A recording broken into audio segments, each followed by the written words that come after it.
Hello and welcome to week 6, day 1, and this is our final week of the summer program. And we're going to concentrate on path 7 and 8. So path 7 is develop positive habits and path 8 is continue learning for life. So hopefully over the last 5 weeks, you've been thinking about small things and maybe adapting life to fit them in, some small actions that might help your well-being. But sometimes, I'm going to just share a slide with you. Sometimes when we're doing these small things, we don't really, notice the benefit of them. And we can feel like, well, what's the point? It's not really making any difference. So I'm hoping this diagram will sort of help to explain that. So what it tells you is that over a period of time, we make these small changes and we don't tend to notice much difference. But eventually, we really do start to notice. They do add up. For me, the one that really stood out was I started doing some weights in the morning, some body weight exercises, some press ups, some lunges and so on, and some dumbbells.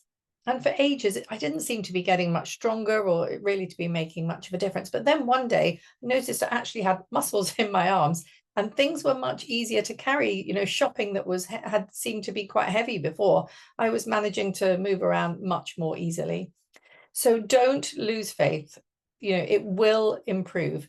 The downward one, where we do bad things and we think, oh, maybe they're not, affecting us, and things that are bad for our health. So, a perfect example of this is smoking, where somebody starts smoking. At first, they don't notice any problems with it at all, but eventually all those cigarettes add up and lead down to this poor health and well-being at the bottom there. So whatever you're doing that's good for your well-being, keep at it. That's the really important message for today. Let me just stop sharing that. So have a think back over the last 5 weeks. Make a note of anything that you've done that will help your well-being. And you think, if I keep going with this, I will be on that upward path.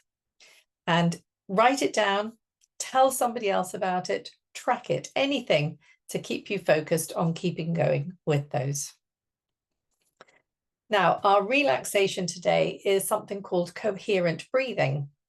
And it is a breathing rate of 5 breaths per minute. I was going to say per hour there, that wouldn't do. 5 breaths per minute. So you're breathing in for about 6 seconds and breathing out for 6 seconds. And again, it's been one of those breaths that's been shown to be very calming, really helps to calm you.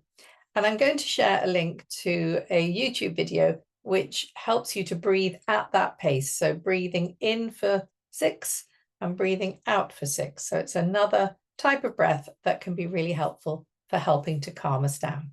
Thank you very much. I'll see you again tomorrow. Bye-bye.